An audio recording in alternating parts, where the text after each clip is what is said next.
Hello, or I should say hola, and welcome to Cleveland Conversations. I'm Neil Hodges. In 2022, the Cuyahoga County Land Bank estimated there were over 3,000 to 5,000 blighted or abandoned homes in Cleveland and Cuyahoga County, along with a large number of industrial and business sites. Thankfully, there's an organization that is addressing that situation, the Cuyahoga County Land Bank. It is my pleasure to welcome Ricardo León. He's the Chief Operating Officer for the Cuyahoga County Land Bank. And may I add, he's also an alumni, as he received his Master's of Science in Urban Studies with the concentration in Economic Development from the Maxine Goodman Levin College of Urban Affairs.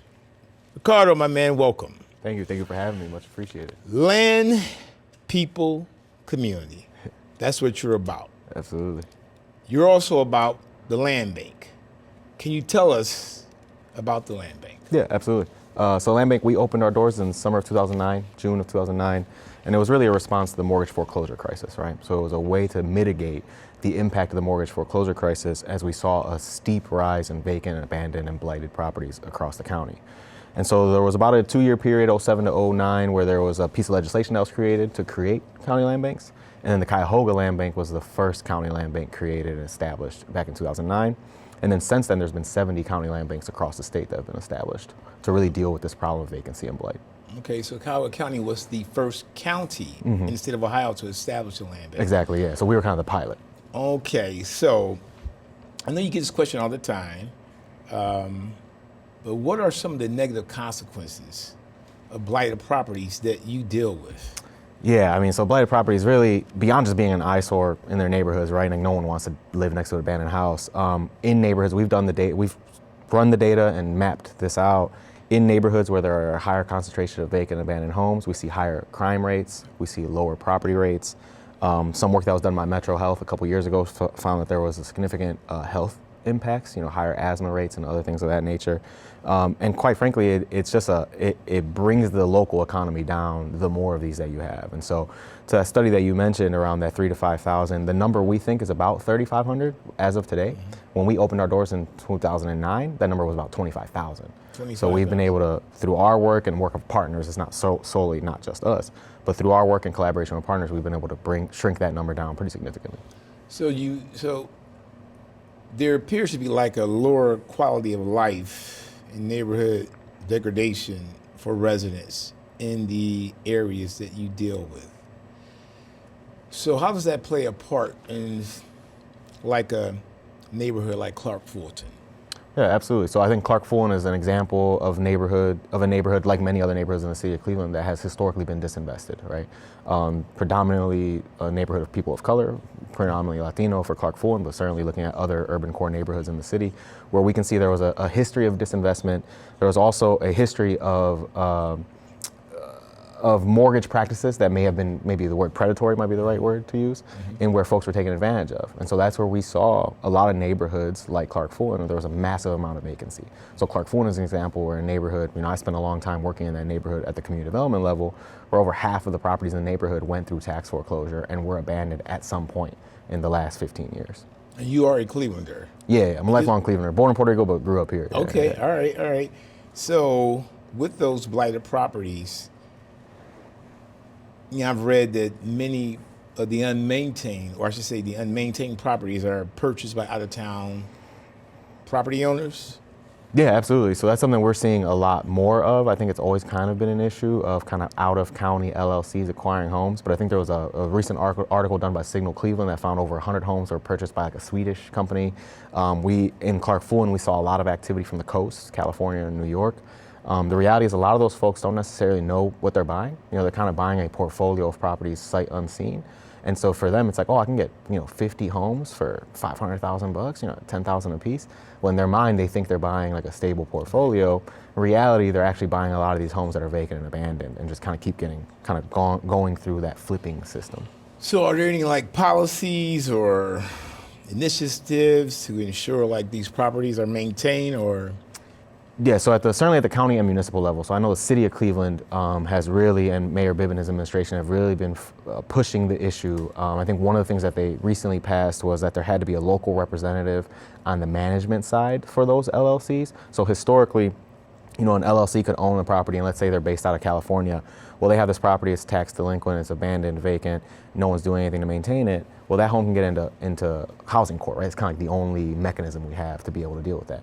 Well, you would get into the housing court, but then you get on the corporate docket, and then you wouldn't have a representative locally. So it would kind of just churn through the system. So I know, again, Mayor Bibb's administration and the current city council folks have pushed and passed legislation to create a local kind of agent, so that at least there's someone here who has some level of responsibility. So I think at a one policy level, that's kind of where we're seeing it. I think where we are also seeing it is at the county level and the government level of really honing in on these properties that are tax delinquent and vacant and abandoned, and being very strategic about getting them into the tax foreclosure pipeline. The sooner you can get that abandoned tax delinquent property into tax foreclosure, the sooner someone has to do something. Either they have to show up to court and start kind of going through that process, or they have to pay their taxes and get their property back online, right? And so I think between the county and the city of Cleveland and other municipalities too, it's not just a Cleveland problem. We see this kind of in all of our suburban communities, particularly our inner ring suburbs. But it's an issue that we're seeing across the board. Okay. Well, it seems that your organization takes on a variety of different things. We try. You do. Taking a project by project approach.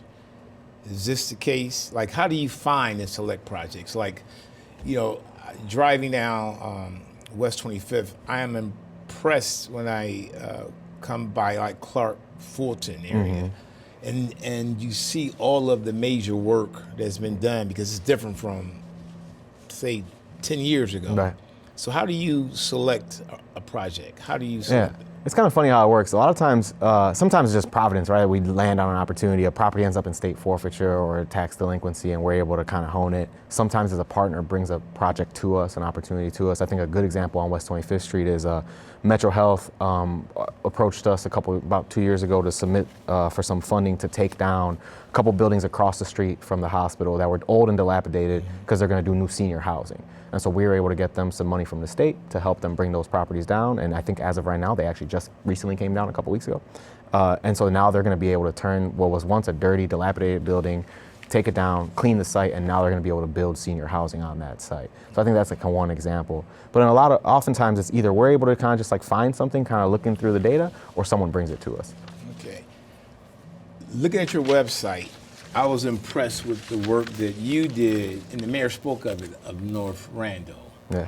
How the land bank helped with Randall Park Mall. Can you speak on that? Yeah, absolutely. So Randall Park Mall is an example of, it was a tax foreclosure, was sitting vacant and abandoned. We were able to take it in, and then in addition to that, the land bank was able to put together over 100 parcels of land, put them all together, and then kind of clean that site and hand it over to the city, so then the city could work with Amazon to come in. And so what ultimately ended up happening over a couple-year period, we were able to get these properties, aggregate them, get that site ready for development, and then the city was able to bring Amazon in, and now there's an Amazon facility there with, I think, over 2,000 jobs.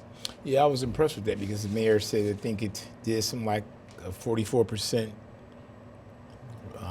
revenue increase in terms of taxes or something along the line that really helped save their village. Yeah, absolutely. I mean, they had a major eyesore that was producing nothing into now having a major employer. Yeah, which was once the biggest mall in the world. So right near North Randall is Warrensville Heights, and you do work with businesses such as Heinen's, and you help keep that facility there. Can you speak on that? Yeah, so that was another example of kind of some of the work that we do in the economic development space, which we do a fair amount of. There was a building, Heinen's was looking to expand. They wanted to stay in the city of Warrensville Heights. There was a building that was tax delinquent and I think had gone into tax foreclosure. We were able to get that building in. Then we got some funding from the county and from the state to take that building down. Not only did we take it down, but we did asbestos remediation. So there was about $1.5 million worth between demolition and remediation to clear that site, and then gave it back to Heinen so that then they could expand. So effectively, without the ability for us to have leverage those resources from other folks, Heinen's would have had to go somewhere else. Okay. So I want to go back, because I want to be clear. How do you select the project? Like, if I'm driving up Buckeye Road and I look at the area that's dilapidated, what have you, like, how does your organization find area. Like, take me from the beginning to. Yeah. So we typically go into areas of need, right? So that obviously, for the most part, is our historically disinvested neighborhoods, our urban core communities, right? And those are the areas that have the highest amount of tax foreclosure and vacancy and abandonment. So that's kind of like the first lens. Then from there, we always kind of run scans of what's currently in tax foreclosure, what's currently in state forfeiture. So state forfeiture is kind of like it's a holding pattern that the state of Ohio has. When a property goes into foreclosure, it goes to sheriff sale. You may be familiar with kind of the sheriff sale model. If a property goes to sheriff sale twice and doesn't sell, it ends up going to state forfeiture. That doesn't mean that the state owns it, but it means that like effectively no one owns it. And so the county land banks are really the only entity in the state that have access to those properties that can help move them out of that kind of limbo, holding pattern. So we look at state tax foreclosure, state forfeiture. We look to see like what's tax delinquent. And then we also look to see like what's publicly owned too. Like it might make a lot of sense for us to go into an area where there's a handful of vacant and abandoned homes that we can help either bring back to life or bring down if the city of Cleveland, for example, also owns land around there too. Because then now you can mobilize kind of the Warrensville or the Randall Park Mall situation where you can then mobilize these assets, these parcels, put them together and then create something there. So there really is no, I can't say there's like a secret science because we've done work all over. I mean, we've done one project in Pepper Pike. We took one building down ever in 15 years. We've done a little bit of work on kind of the western edge suburbs as well over the years. We're doing some work right now with the city of North Olmsted, helping them, got them some funding to take some old school sites down that were dilapidated and had asbestos, and now they're going to do a 50-unit housing project. So there really is no secret science to it. It's really like the need is what drives us as to where we end up going. So again, most of our work ends up being in the urban core, but we do touch the whole county. And that's a great segue to this whole thing of gentrification. Yeah. So when I think of that, I think of Opportunity Corridor. And, the locals were, of course, having community meetings, addressing gentrification. I am certain that you may get that in terms of your projects. Can you explain what that is, gentrification? And Yeah, absolutely. I think there's a million different versions of what gentrification is or definitions of gentrification. I think for us it's a balancing act. I think where a lot of folks get concerned is the displacement aspect, right? It's you're going to come into my community, you're going to build some stuff or bring in some investment, and then I'm going to be forced out. So for us, it's really important, a couple things. One is we typically go into neighborhoods and are working in areas where there's already a significant amount of vacancy. So for example, we're doing some work in the Glenville neighborhood on Ashbury, in and around Ashbury and Beulah, where we are building on formerly vacant properties. So we're not displacing anyone by the nature of forcing them out of their homes because there was already no homes there. I think our project in Circle East in East Cleveland is very similar, right? Where there's just, unfortunately, there's just a massive amount of vacancy. So I think that's kind of the first issue. I think the second issue we see is around property valuations, right? Folks say, hey, like, you're gonna invest in my community and then my property valuation is gonna go up.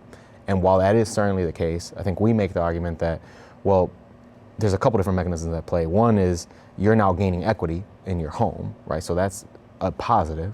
I think the challenge may be for a lot of folks that they then can't necessarily afford that change, right, in the valuation.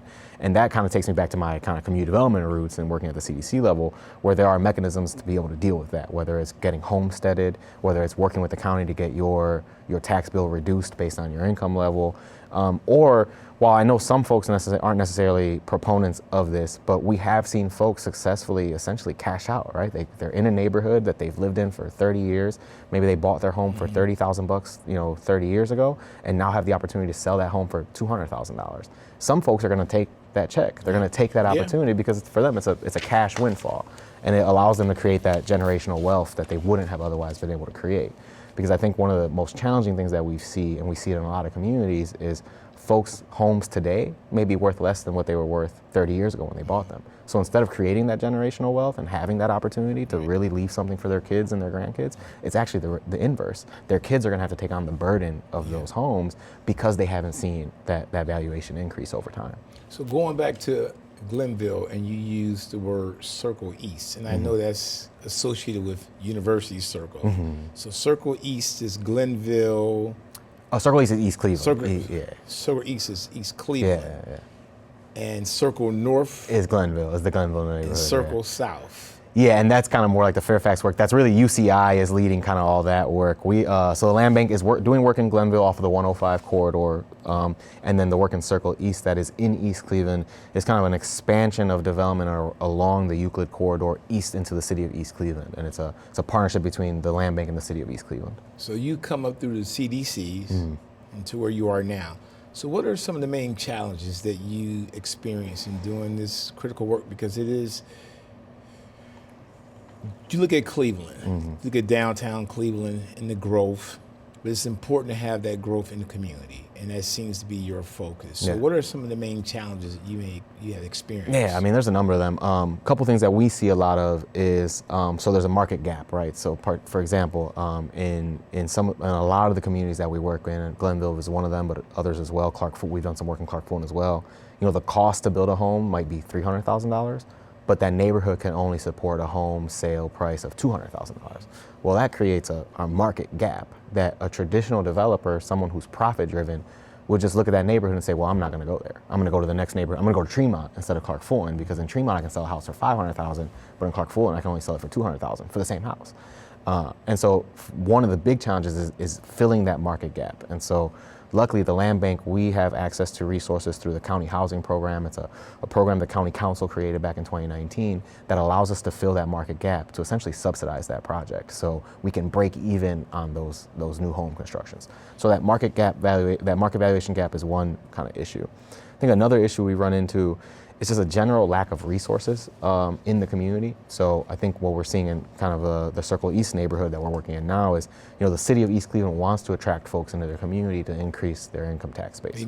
They need them. They need more folks, right? They're a city that 50 years ago they had 40,000 folks, and now they're down to 14,000 folks, right? And it's a historic city. But a concern we hear from folks is like, well, if I move into that community, am I going to have the amenities that I'd have in other areas, right? Am I going to have that safety, you know, or that perception of safety?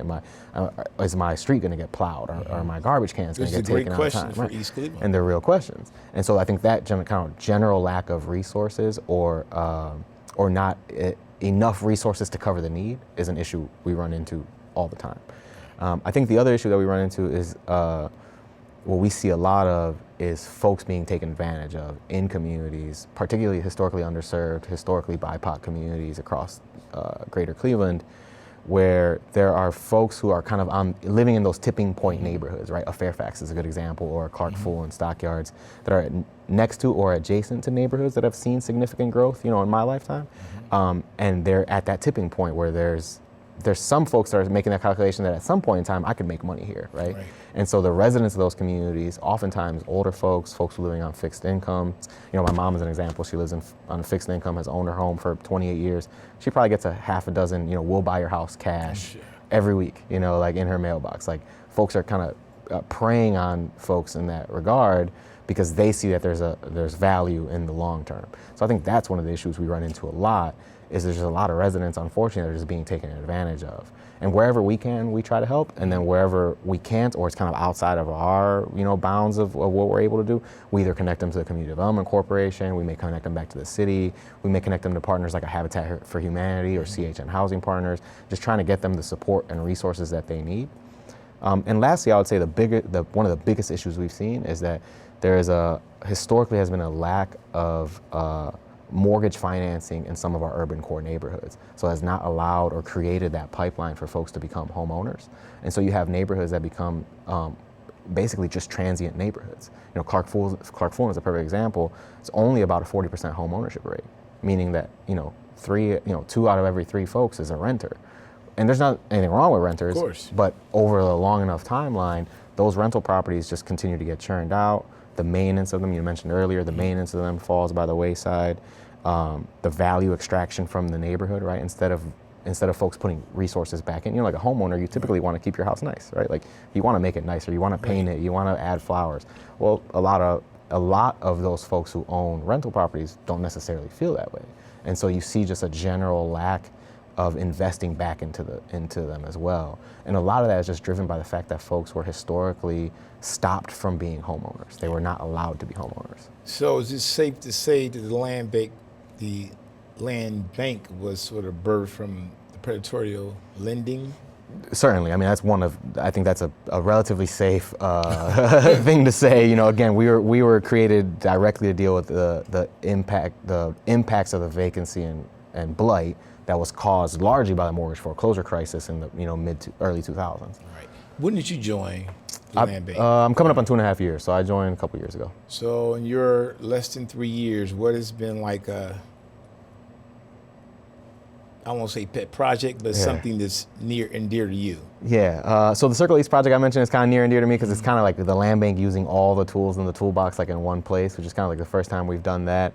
I think the other thing that I would say maybe a pet project or something I'm really I like a lot is so we have a charitable arm. It's called Land Bank Charities. It's a wholly owned 501c3, and through that work we actually grant resources to organizations that maybe housing isn't like their main thing that they do, but they work with vulnerable populations where housing is a component.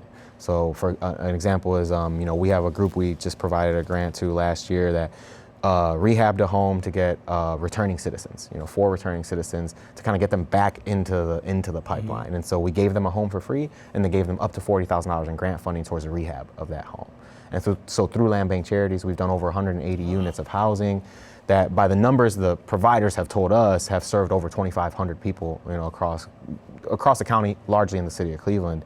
And so that's something that's kind of near and dear to me because we really get to kind of go into some of the most vulnerable communities to work with some of the folks who really wouldn't have an opportunity for housing otherwise and be able to kind of bring something back. So with your charity, do you seek volunteers?